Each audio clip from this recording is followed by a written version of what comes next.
On March 27, 1977, the quiet Canary Islands became the site of an aviation disaster that would change history.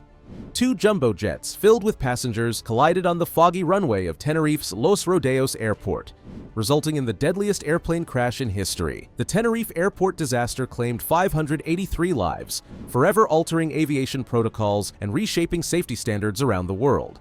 Before we dive into this tragic story, make sure to subscribe and hit the bell icon so you won't miss our latest videos exploring the events that shaped our world. Setting the scene. It was a busy day at Tenerife's Los Rodeos airport. A recent bomb explosion at Gran Canaria Airport had forced multiple flights, including two jumbo jets from KLM and Pan American World Airways, to divert to Los Rodeos, a smaller airport unprepared for such congestion. The single runway became packed with planes waiting for clearance to resume their journeys. The skies were thick with fog, reducing visibility significantly and adding to the pressure faced by air traffic controllers and pilots alike. The aircrafts and crews. The two aircraft involved were Boeing 747 jumbo jets, each carrying hundreds of passengers. The KLM flight was commanded by Captain Jacob Veldhuizen van Zanten, a seasoned and highly respected pilot with over 11,700 hours of experience. Known as KLM's chief flight instructor, he was the public face of the airline's safety campaigns. On that day, he would unknowingly become part of one of aviation's most tragic events. The Pan Am flight was captained by Victor Grubbs, an experienced aviator with over 21,000 flight hours.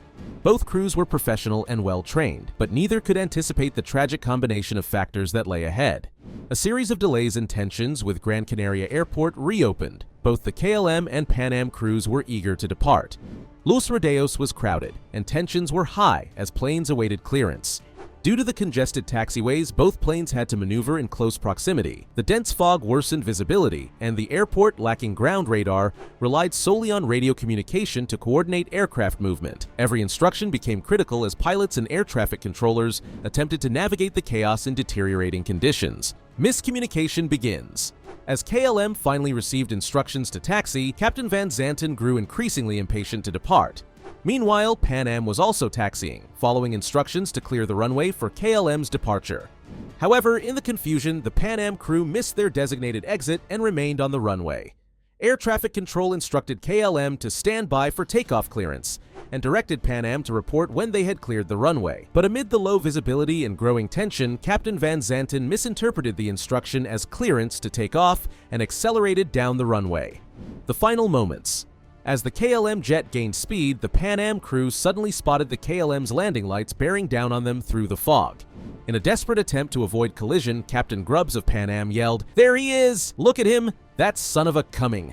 He tried to steer the aircraft off the runway, but it was too late. Seeing the Pan Am jet in his path, Captain Van Zanten tried to lift the nose of the KLM aircraft, hoping to clear it. The KLM's front landing gear lifted just barely off the ground before striking the Pan Am's upper fuselage. The impact sheared off the roof of the Pan Am plane, and the KLM jet's underside ripped through the aircraft before crashing back onto the runway. Within moments, both planes were engulfed in flames. The aftermath. The scene was devastating. None of the 248 people aboard the KLM flight survived. On the Pan Am flight, 61 of the 396 passengers and crew managed to escape through the damaged fuselage, many suffering from injuries and severe shock. Rescuers arrived quickly, but the dense fog and blazing wreckage hampered their efforts, claiming the lives of most on board.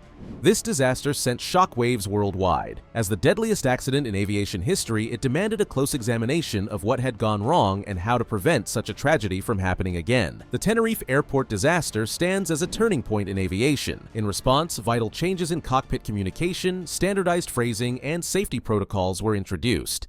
The tragedy underscored the importance of clear, unambiguous communication and led to the development of crew resource management, ensuring every crew member's voice is heard.